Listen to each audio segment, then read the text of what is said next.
İctimai radioya qulaq asırsınız. Can Azərbaycan verilişi başladı. Aparıcınız mənəm Pərvanə Nadir qızı. Həqiqətən də Azərbaycan ədəbiyyatı ilə bağlı tarixə nəzər salanda, yazılmış əsərləri gözdən keçirəndə bir daha başa düşürsən ki, sözümüz tükənməz sərvətimizdir. Doğrudan da Azərbaycan ədəbiyyatında elə nümunələr yaranır ki, ola bilər dövr, zaman, post-insan anlayışı, süni intellekt anlayışı, texnikanın, texnologiyanın inkişafı bizi biraz ədəbiyyatdan kənar salsın. Amma mən əminəm ki, illər keçəcək, zaman keçəcək, 100 ildən sonra, 200 ildən sonra insanlar yenə də sözün axtarışına çıxacaqlar. İnsanlar yenə də yaxşı sözü axtaracaqlar və sözü yaşadan insanlardan birini verilişimizə dəvət etmişəm. Böyük məmnuniyyətlə şair Arif Buzovnalını salamlamaq istəyirəm. Arif müəllim, xoş gəlmisiniz verilişimizə. Aleyküm salam, xoş gördük. Xoş günlərinizə gələk həmişə. Arif müəllim, niyə son vaxtlar insanlar sözə inanmır? Mənim yəqin çox deyilir ona görə. Çox deyilən söz inandırıcı olmur. Gəl çox istərsən Füzuli İzzətin, az et sözü. Kim çox olmaqdan qılıbdır çox əzizi, xar söz. Böyük Məhəmməd Füzuli də deyir ki, əgər istəyirsən əziz olasan, izzətli olasan, sözü az elə. Çox əzizlər var ki, çox sözün badına gediblər, hörmətdən düşüblər, izzətdən düşüblər. Az qala bir ilə yaxındır da, mən sizlə görüşmürəm, sizin yeni yazdığınız əsərlərdən, qəzəllərdən xəbərsizəm həqiqətən. Arif Buzovnalı bir ildir ki, oxucularını intizarda qoyub. Tək oxucular deyildi, indi bizim qiymətli, əziz dostlarımız var, qohum əqrəba var, ailə var. Şeirimizi, sözümüzü istəyən insanlar var.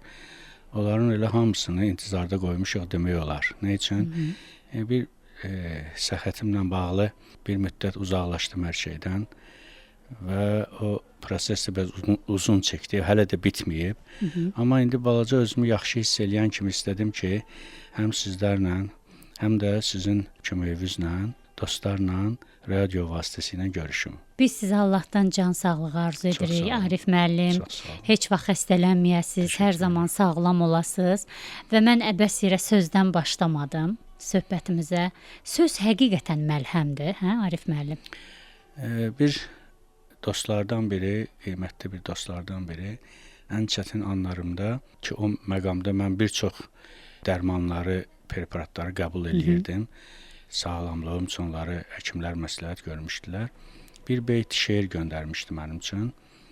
O şeir dəqiq yadımda qalsa deyərəm indi. Sədi Şirazinin qəzəlinin mətləb beytidir. Orada deyir ki, silsilə-i muyi yar, həlqə-i dam-i bəlast. Hər ki dərin həlqə nist, fariq əzin macərast. Nə deməkdir? Mənası da belədir. Deyir ki, yarın saçının halqaları, burada yəni əslində yarın saçı deyəndə Allahın insana bəxş etdiyi taleyi nəzərdə tutur. O taleyin halqaları, saç ki burulur belə görmüsünüz, yəqin ki, indi xanımlarda daha çox olur, uzun saç olur ki, o burulur, qulağıyla gözün arasından asılır. Deyir, onun halqaları hər biri bir bəla torudur, bəla tələsidir. İnsan yaşadıqca bir halqadan digər halqaya düşür. Bir halqadan digər halqaya düşür. Və o halqalar əgər nə qədər ki halqanın içindəsən, o bəlaların içindəsən deməkdir. Bir bəladan bir başqasına düşmüş olursan. Amma vay o gündə ki, o halqalar bitə. Sən öz bu halqalardan birində hiss eləməyəsən. Deməli, sənin üçün yaşamaq macərası bitib. Yəni sözünün canı budur ki, insan bu dünyada yaşadığı müddətcə mütləq bir bəladan digər bəlaya düşür. Hər dəfə bir çətinliklə rastlaşır. Ömrün hər anında ya özü ilə bağlı, ya yaxınlarından kiminsə bağlı, hətta uzaqda tanımadığı bir insanın da bir faciəsi olarsa, onu ürəyindən, içindən, özündən keçirə bilir. Və o bəla ilə yaşamış olur, ya faciə ilə yaşamış olur bir müddət və oradan bir ibrət də götürür. Hafizəsinin, yaddaşının bir yerinə yazılır. Bu mənada o dostumuzun da mənə göndərdiyi bu beyt sanki mənə o dərmanlardan biri oldu bəlkə də ən yaxşısı oldu ki, növbəti bir bəladır və bu bəladan da çıxandan sonra onsuz da yenə bir başqa bəla, bir halqaya keçəcəksiniz. Başqa bir halqada yenə də bir bəla gözləyir bizi. Bəli. Arif müəllim, İstanbuldan qayıdan kimi, müalicədən qayıdan kimi mən eşitdim ki, Arif Buzovnalı artıq ədəbi məclislərə başlayıb. Azərbaycan Yazıçılar Birliyinin Xəzər bölməsinin çox məşhur bir ədəbi məclisi var. Səhv etmirəm ki, siz o ənənələri saxlayırsınız. Görün, orta əsrlərdən üzü bəri gələn ənənələri saxlayırsınız və Arif müəllim artıq həmin ədəbi məclislərdə qəzəlləri müzakirə edir. Sözlə yarışa girib, belə deyək. Biraz o insan təcrid olanda bu cəmiyyətdən, bəlkə dünyadan özünə qapandığı müddətdə imkanı olur və mən də o imkanı tapdım. Uzun zamandır belə mütaliə imkanı tapmamışdım. Fikirləşmək, bəzi götür-qoyları eləmək, o bir-birinə bağlanmayan, bir-birinə yad olan hadisələri və məsələləri bir-birinə bağlamaq, onların arasında o tənasübü tapmaq kimi işlərə vaxtım oldu, zamanım oldu və heç vaxt düşünmədiyim bəlkə mövzular barədə düşündüm. Bütün bunlar hamısı nə verir insana? Yazmaq üçün, yaratmaq üçün, insanları agah eləmək üçün xammal adını demək olar, əgər belə demək olarsa. Və təbii ki, bunu da məclissiz, şairsiz cəmiyyətin içərisində olmadan, radiodan, televiziyadan istifadə etmədən, müasir dövrdə ələlxüsus internetdən istifadə etmədən, sosial şəbəkələrdə yaymadan mümkün deyil. Ona görə o, necə deyərlər, inziva dövrümü, güşənişinlik dövrümü məhsullarını təbii ki, hardasa xırd eləməli idim. Onları öz, necə deyərlər, alıcısına çatdırmalı idim. Bu yaxşı məqam oldu ki, sentyabr ayından bizim bəzi məclislərimiz yenə fəaliyyətə başladı. O yay fasiləsindən çıxdılar. Ədəbi məclislərdən söhbət gedir. Bəli, fəaliyyətə başladılar və o məclislər sonra o məclislərin artıq necə deyək, nəticəsi kimi bəzi tədbirlər həyata keçdi və onların ən böyüyü də bu il bilirsiniz Məhəmməd Füzulinin 530 illik yubileyinə həsr olunmuş 10-cu beynəlxalq kitab sərgisi də baş tutdu Azərbaycanda, Bakıda və orada da yenə də bizim şairlərimizin həm iştirakı, həm bizim şairlərimiz üçün o nəşr etdiyimiz kitabların orada insanlara təqdim olunması, bunlar özlüyündə bizi necə deyərlər, o avtomatik olaraq, özümüzdən spontan olaraq ədəbi aləmin içine saldı. Sanki heç bir il ayrılıq olmamışdı, sanki elə bir ili də bu arzularla yaşamışdıq, bu arzulara da qovuşduq. Kitab sərgisi dediniz, müzakirələrdən danışdıq ədəbi məclislərdə. Hansı qəzəllərinizi daha çox səsləndirmisiniz? Yəni həm sərginin tamaşaçıları üçün, həm ədəbi məclislərin iştirakçıları üçün? Sərgidə əsasən kitablarla bağlı, yəni kitablarımızı təqdim etdik, amma məclislərdə təbii ki, bir neçə şeir səsləndirmişəm. Yenə də niyyətim daha çox şeir eşitmək olub, ələlxüsus gənclərin. Çünki o dövr, o bir il yaradıcılıq üçün, hətta yaradıcılığın dəyişməsi üçün, inkişafı üçün böyük müddətdir. Biz bəzən zamanı, məsələn, oturub gözləyirik ki, o bir saat keçsin, nəsə bir vacib iş olacaq. Daha anlamırıq ki, bəzən o bir saatın özü də bir zamandır və onu da daha gözəl bir şeyə sərf eləmək olar. Və o anı əldən, o bir anı əldən vermək istəməyən insan üçün isə 1 saat, 2 saat çox böyük bir zaman kesimidir.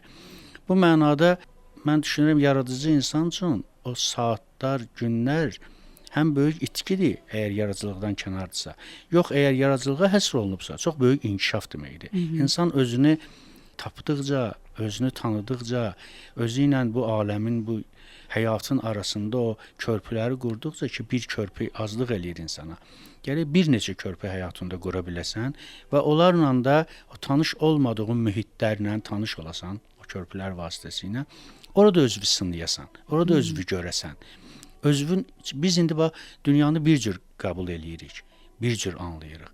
Amma çünki öyrəşmişik ona, bütün o sistemi oturtmuşuq içimizə ki, dünya belədir, həyat belədir, biz beləyik, ətrafımız belədir. Necədir Arif müəllim? Yəni bugün hər kəsənin özlüyündə ayrı-ayrılıqda nə ki təsəvvür eləyə bilir, nə ilə ki razılaşır və yaxud onun o razılaşmadığı sərhədlər çəkdiyi tərəflər var.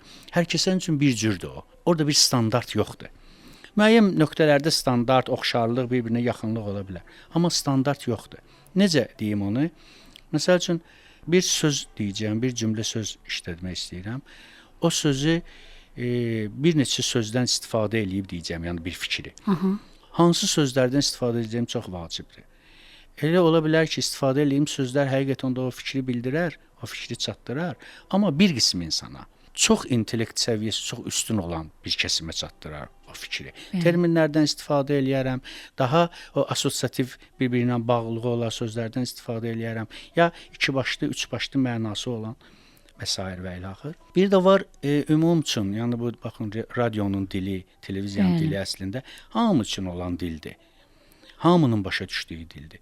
Bir də var xüsusi bir təbəqədir ki, xüsusi bir qrup insandır ki, məhz onların dilinə, onların o intellektinə enməlisən. Onların başa düşdüyü dildə tam səlist anlatmalısan.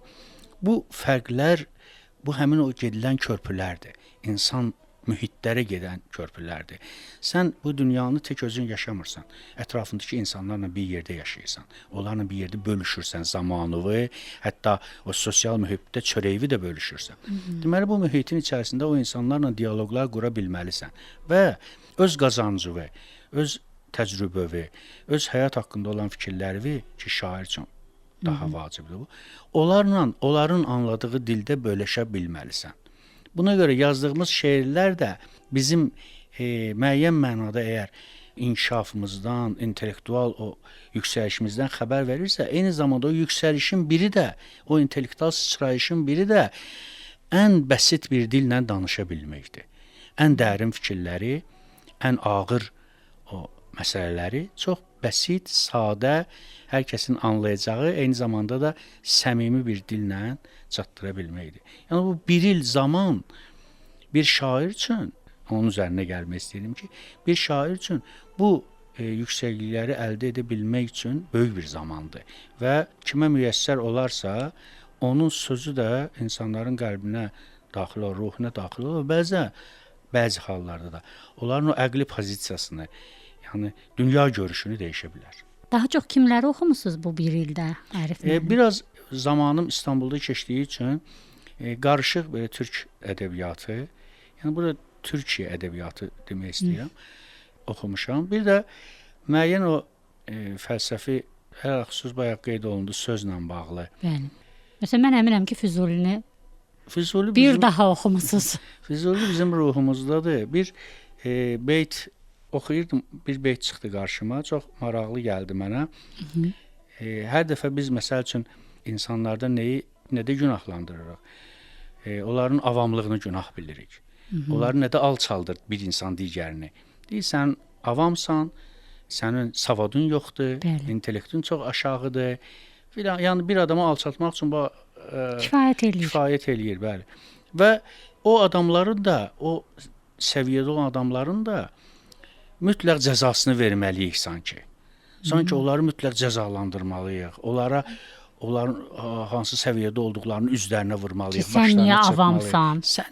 Yəni belə bir cəmiyyətdə buna belə bir istək var ki, mütləq bir şəxs özünü digərinə üstün tutmalıdır.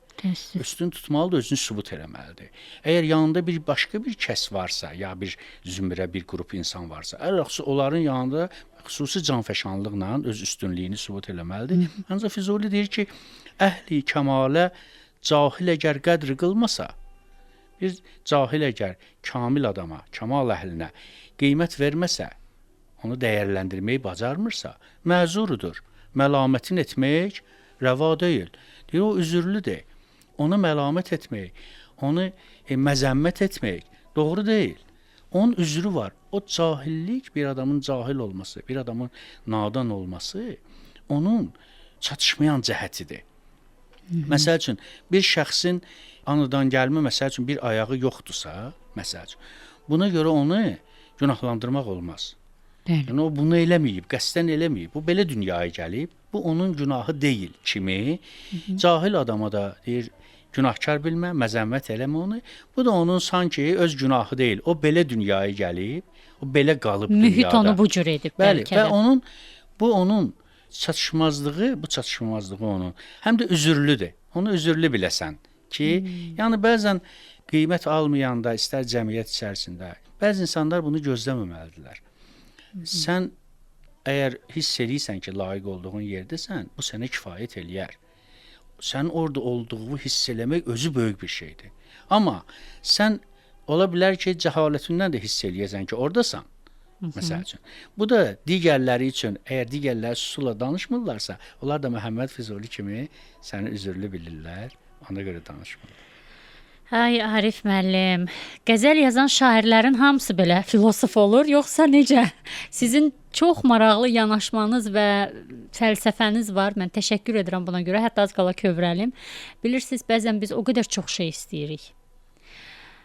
Həm maddi baxımdan, həm mənəvi baxımdan. Biz güclü olmaq istəyirik. Nə bilim, mənim çox yaxşı bir rəfiqəm var. Hərdən deyir ki, biz məcburuqmu bütün bunlara? Məcburuqmu ki, bizim hər şeyimiz olsun? Məcburuqmu ki, bizi hamı çox istəsin? Böyüklərin oyuncaqları var. Necə ki, uşaqların oyuncağı olur, böyüklərin də öz oyuncaqları var. Amma uşaqlarla böyüklərin də xasiyyətində bir eynilik var. Məsəl üçün, uşaq var ki, o təzə oyuncaq alırsan, bir gün içində bezir oyuncaqdan. Uşaq var, sındırır onu. Uşaq da var ki, atır bir yanda qalır. Gələndə bir qonaq ona bağışlayır filan. Hər uşaq fərqlidir. Aldığı tərbiyəyə, yaşam tərzinə uyğun olaraq, ailənin o quruluşuna uyğun olaraq böyüklərin də oyuncaqları var. Bizim ətrafımızda bizim istədiklərimizin 90% bizim oyuncaqlarımızdır. Ki, biz onlardan oyuncaq qədər, uşaq qədər istifadə edəcəyik, ya atacağıq, ya kiməsə hədiyyə edəcəyik, ya da ki, sındıracağıq onu zamanı gəlməmiş, yəni bir xişimlə, hirslə onu sındıracaq. Yəni bu oyuncaqlar üçün yaşamaq nə qədər doğrudur. Bu oyuncaqları əldə edəndən sonra mən bunu əldə etdim hissini yaşamaq üçün, yəni bir anlıq hissdir o. Əldə edəndən sonra o arzu bitir orada və o hiss körşalır və növbəti biri yaranır. Hətta elə vaxt olur ki, birini əldə etməyə hələ 5 dəqiqə qalmış, ikincini belə düşünür insan. Bunlar, əgər buna oyuncaq nəzəri ilə baxsan, insan baxa bilsə, çox rahatlıqla onlardan imtina edə bilər. Yox, bir yarışın içindədirsə ki, bu yarış da bir otağın içərisində gedir və onun dünya görüşü, həyata baxışı otaqdan kənara çıxa bilmirsə, onda o oyuncağı alana qədər bu davam eləyəcək. Təəssüf hissi yaradır məndə. Bəzən arzuları sərf olunan enerjidən, gücdən insan öz yaxınlarına, öz qədir bilən insanları sərf eləsə, nə qədər qazancı olar, heç onu ağlına kəsdirə bilməz. Bir də mütləq gəlir bir çətinlik görəsən, bir necə deyərlər, müəyyən bir hadisə ilə yaşayasan, faktla üzbəüz qalasan, bəli, onu yaşayasan ki, bəlkə də onu daha dərin yaşayasan ki, sən ətrafında olan insanların qədrini biləsən. Qədir bilmək çox çətin bir şeydir. Dəyər verə bilmək çox çətin bir şeydir. İnsan özü müəyyən bir dəyər sahibi olmalıdır. Özündə olan keyfiyyətlərin dəyərini bilməlidir ki, digərlərinə o keyfiyyətlərini görə bilsin. Yəni, sən özündə o keyfiyyətləri qiymətli bilməlisən ki, o keyfiyyətlərin özünün qiymətini anlayasan. Digərlərində də müşahidə eləyəndə onlara qiymət verə biləsən. Məsəl üçün, ailənin içərisindən, evin içərisindən səni istəyən insanlar var ki, hər şeyə hazırdırlar, canlarını belə sənin üçün verərlər, amma sən heç vaxt onu sezməmsən. O məhəbbəti geriyə də çevirməmsən bir dəfə olsun. Yəni, o güzgü kimi əks elətdirməmsən onlar üçün. Bu nisgillə günlərin bir günündə əgər bunu anlasın ki, yəni kaş edəydim, baxıb görəcək ki, həmin insanlar dünyada yoxdur. Bu məncə çox ağrıdıcı. Bəli, bu oyuncaqla oynamaqdansa buna zaman ayırmaq daha doğru. Yəni Arif müəllim, İnsan insanın fərqində olmalıdır da. Bunu mən bu cümləni ötən verilişlərimizin birində də demişəm. O fərqindəlik hissindən uzaq olanda bəzən biz bəlkə də yolumuzu çaşırıq, azırıq. Sonuncu yazdığınız qəzəllərdən birini deyin. Məncə bu söhbətin ardınca mütləq sizin qələminizin məhsulu olan bir qəzəl səslənməlidir. Dünyanı atıb eşqə bürünmək nə gözəlmiş. Dünyanı atıb eşqə bürünmək nə gözəlmiş. Məcnun kimi dünyada görünmək nə gözəlmiş. Üst-üstə yığıb bir neçə hərfi ürək olmaq, bir körpə vücudunda döyünmək nə gözəlmiş. Bir qəbrin önündə başı dik göz yaşı tökmək, meydan oxuyub zülmə öyünmək nə gözəlmiş. Hər qırpıma sənsizliyi yerləşdirə bilmək, sənsiz səni hər sözdə düşünmək nə gözəlmiş. Sevdalı bulud tək günəşin eşqinə düşmək, nurun çiliyən səmtə sürünmək nə gözəlmiş. Arif kimi eşqin dənizində üzə bilmək, hər dalğaya batdıqca sevinmək nə gözəlmiş.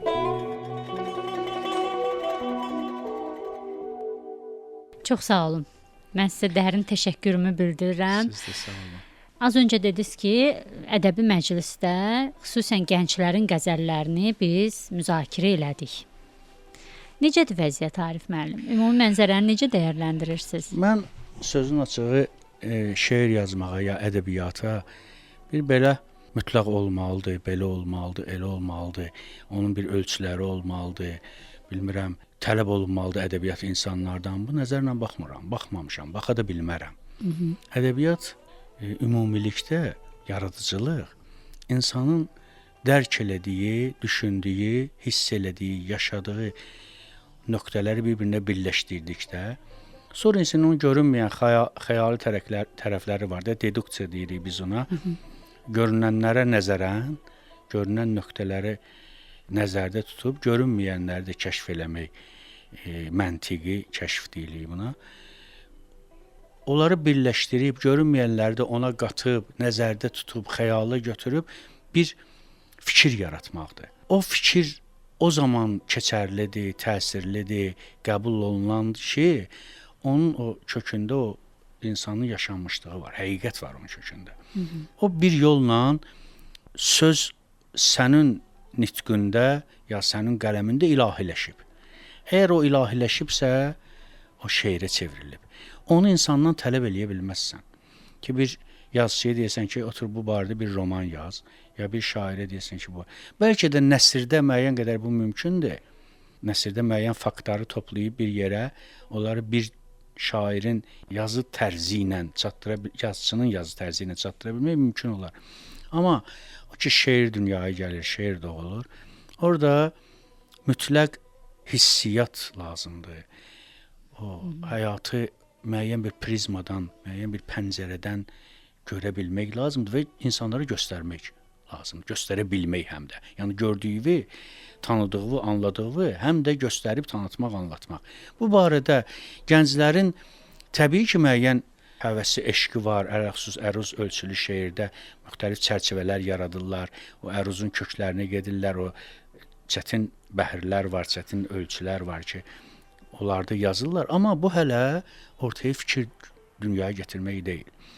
Bir gənc adam 20-25 yaşında, 30 yaşında bir şəxs nələrdən keçməlidir ki, həyatda gəlib sizi, məni təəccübləndirə bilsin, bizə təsir eləyə bilsin.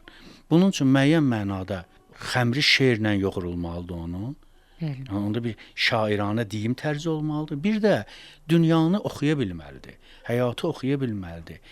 1 metr qarşını görə bilməlidir. Uzağı görməlidir. Orada da bəlkə də uzağı deməyək ona, görünməyəni görmək. Məsəl üçün, ola bilər bir qarşımızda bir divar var. Divarın arxası ilə olanla bizim aramızda 5 metr məsafə olsun. Bu uzaqlıq bildirməz. Bu, görünməyən bir şey göstərmək, hiss elətdirmək, tanıtmaq, onun haqqında məlumat vermək. Bu çox vacibdir.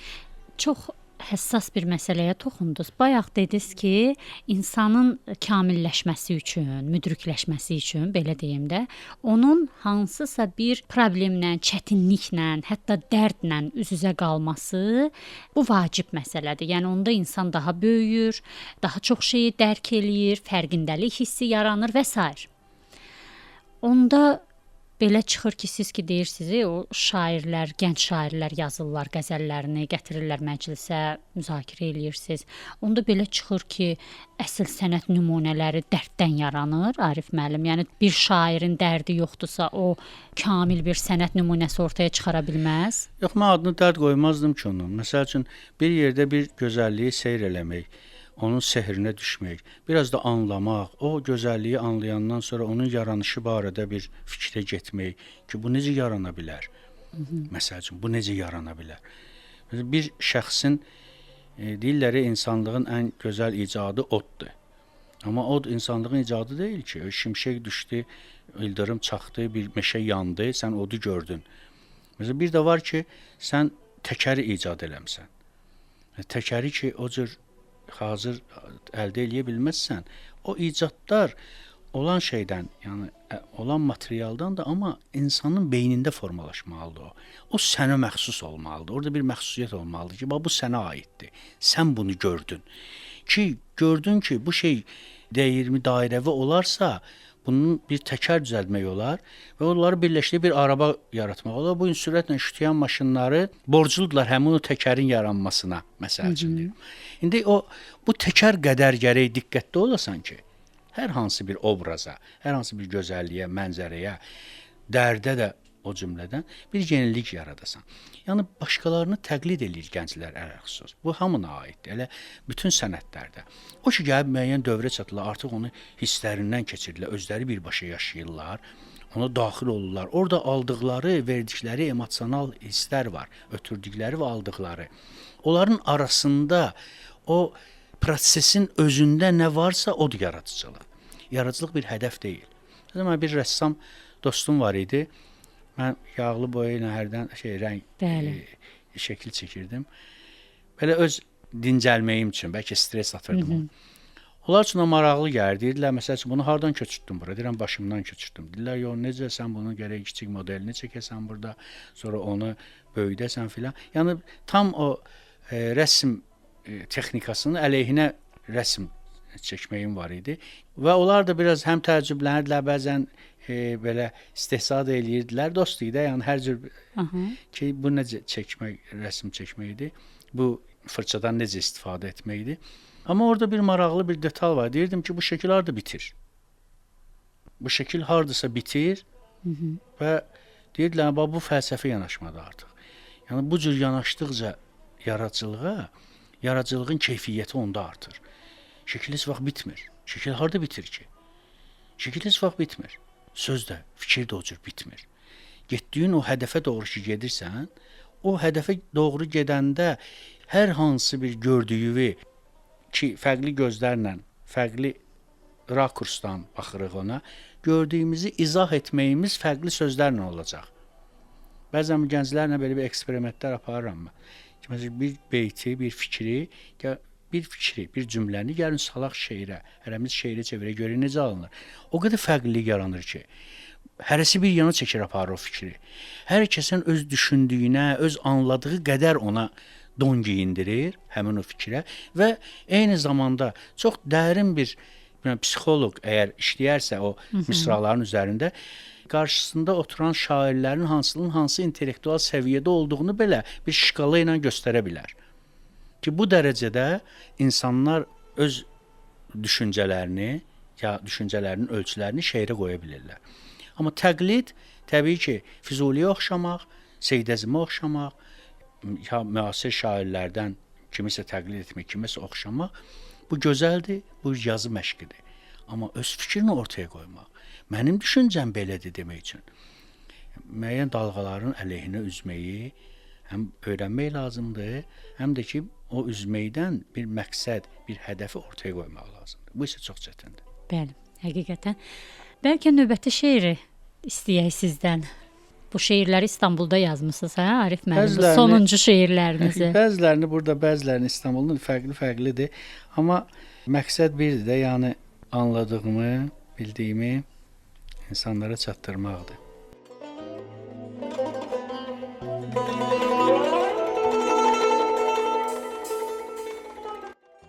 Bu qəlbi tərk eləsin hamı, bircə yar qalsın. Yadımda yarım ilə bağlı hər nə var, qalsın.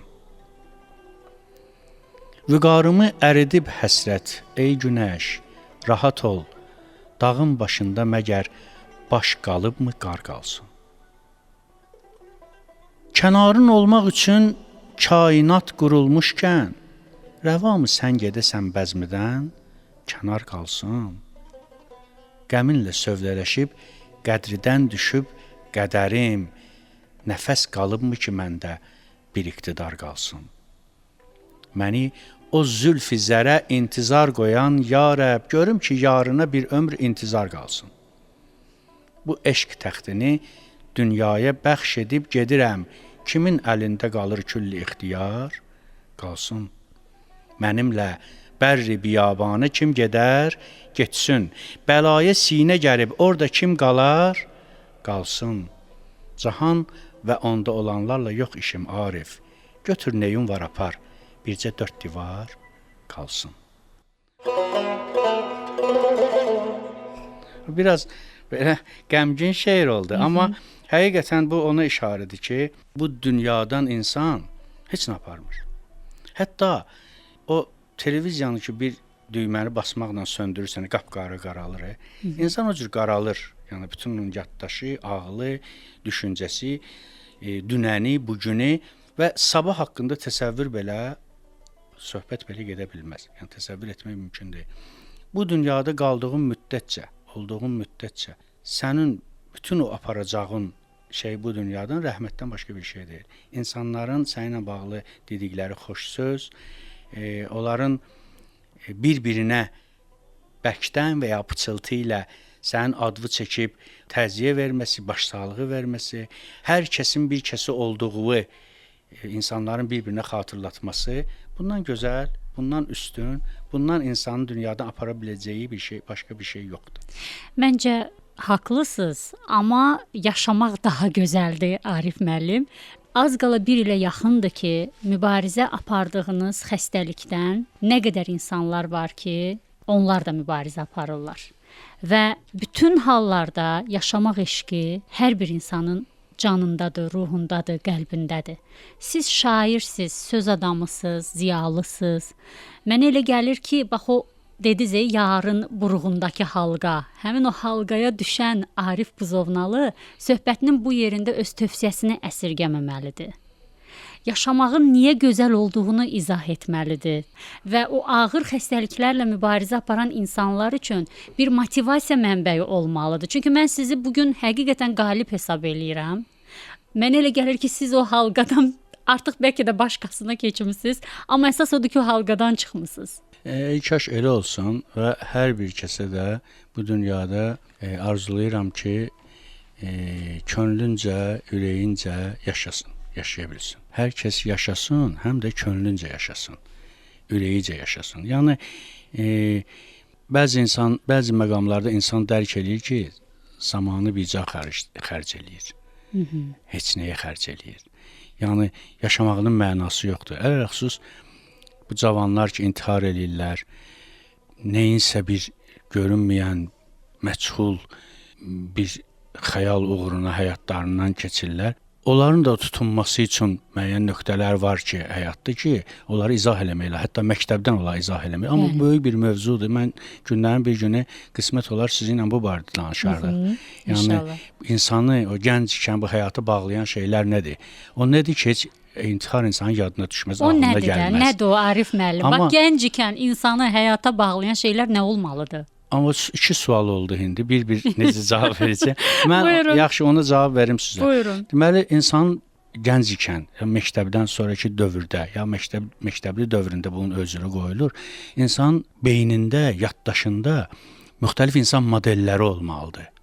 Ki o modellər də o hadisələrlə bir yerdə modellər yaşayır, hekayətləri ilə bir yerdə. O hekayətlərdə necə insanlar müəyyən çətinlikləri qalib gəlirlər.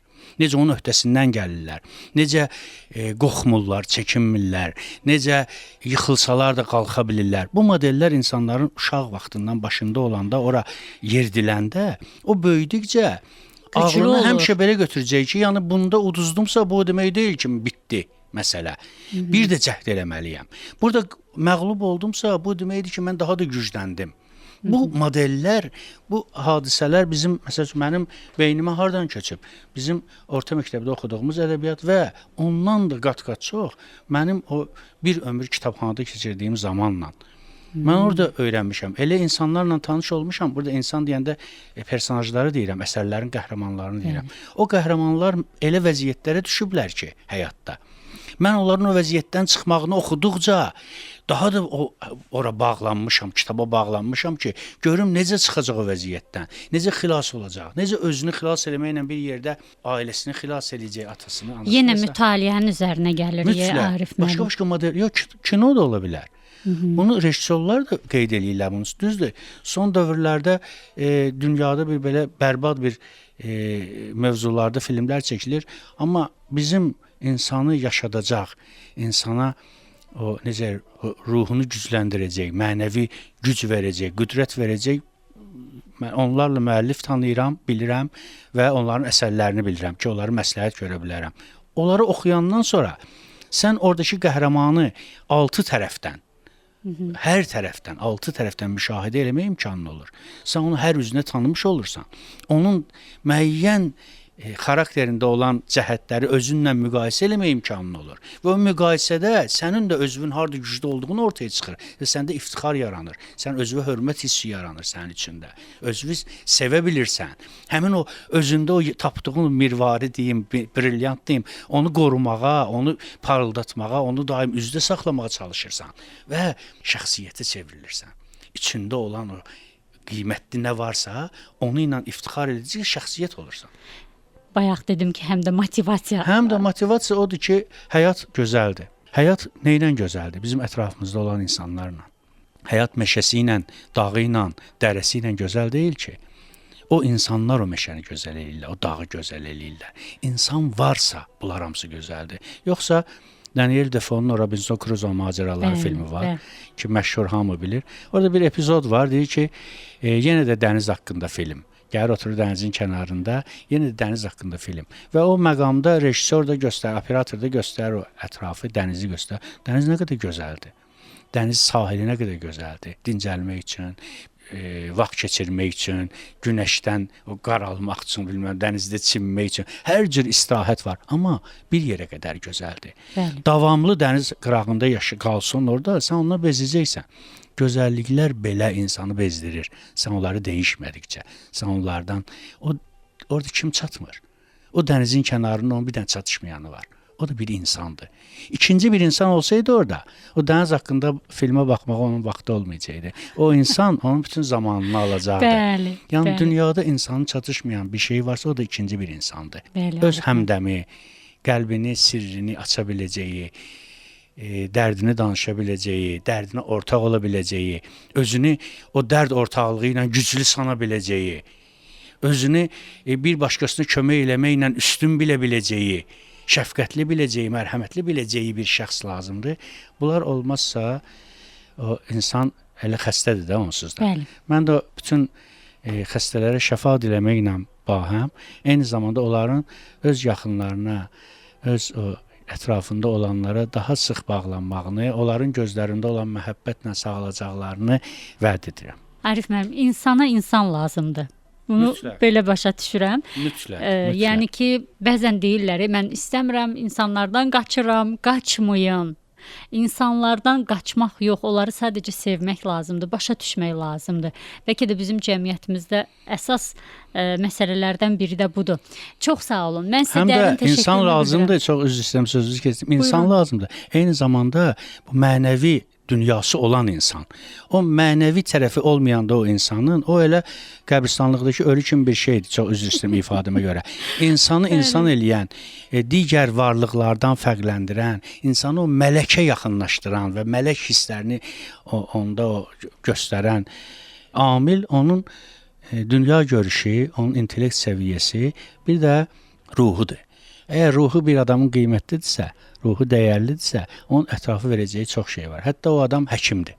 Çox sağ olun. Mən sizə dərin təşəkkürümü bildirirəm. Mən sizə təşəkkür Mən edirəm. arzu edirəm ki, həyatımızda şəfa verən insanlar çox olsun və ümid edirəm ki, bu söhbət də bəlkə də kimin üçünsə şəfa oldu, bəlkə də kiminsə bu söhbətdən sonra sualları yarandı, amma sonda mən əminəm ki, sizin deyəcəyiniz qəzəl və hələ o mürəkkəbi qurumayan qəzəllərinizdən birini ki, bizim üçün səsləndirəcəksiniz. Bəlkə də bir çoxlarına cavab ola bilər və bir çox dinləyicimizin də ürəyinə yayıla bilər. Ona görə də bizi sözdən məhrum etməyin. İcazənizlə dinləyicilərimizlə sağollaşım. Bir daha sizə dərin təşəkkürümü bildirirəm. Bugün bizim verilişimizin qonağı şair Arif Buzovnalı oldu. Aparıcınız mən idim, Pərvanə Nadir qızı. Sonda sizi şairin şeiri ilə və özünün öz səsi ilə dediyi şeirlə baş-başa buraxıram. Buyurun Arif müəllim, bir daha təşəkkür edirəm. Mən də sizə təşəkkür edirəm. Çünki demək olar ki, bu bir ildən sonra çıxdığım ilk radio efiri idi. Dəvətinizə görə təşəkkür edirəm və bu suallara görə eyni zamanda bir belə səmimi doğma söhbətə görə təşəkkür edirəm sizə. Burada təzə bir şeir yox. Mövzunun o axarında yadıma düşən və çoxdan yazılıb, amma balığı açan sudan çıxartsan təzədir deyiblər. Yoxdursa könül həmdəmi, heç nə könül açmaz. Olmazsa əgər dindirəni, körpə dil açmaz. Yar verməsə vəslin ümidin, məhv olar ömrüm. Naz ilə bahar gülməsə, gülşəndə gül açmaz. Bir dərdi bilən yar sorağındayam, əfsus, mərdin qapısın qəm kimi şadlıq qəfil açmaz. Mərdanələrin tacısan, ey Hatəmə ustad, sən yar olasan hər kimə, namərdə əl açmaz. Eşqin özünün fəsli var aləmdə vüsal üçün bir dəfə açar can çiçeyi. Hər fəsil açmaz. Kör baxsa bu dünyada həqiqətlərə hərgah, yumduqda göz insana gözün səlsəbil açmaz. Arif, bu səadət qapısı cəftəsiz idi. İndi bu daşa dönmüşü heç gəlsə, sel açmaz. İndi bu daşa dönmüşü heç gəlsə, sel açmaz.